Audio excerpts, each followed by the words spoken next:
In this guide, I'm going to show you guys how to fix error 1152 on Gemini. Let's get started.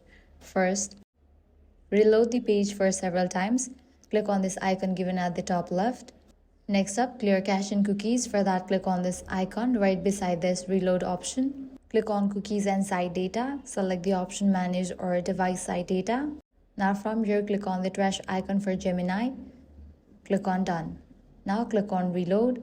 With this, your problem might be fixed. Next thing you want to do is check your browser extension. For that, click on three dots, go to settings, click on the option extensions. From here, you can easily remove or disable suspicious extensions such as VPN, ad blockers, privacy tools, or script blockers. Likewise, check for the browser update. For that, head over to the option about Chrome. If any updates are available, just update it. Next, you can use an alternative version of Gemini by visiting aistudio.google.com. This provides access to Gemini models through a different interface, and it can be a useful workaround if the standard Gemini website continues to display error 1152. Lastly, you can check the server status. For that, navigate to the website and detector, search for Gemini.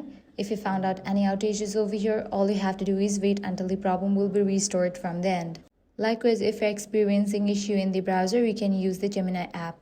So that's it. If this guide helped you out, do not forget to like, share, and subscribe.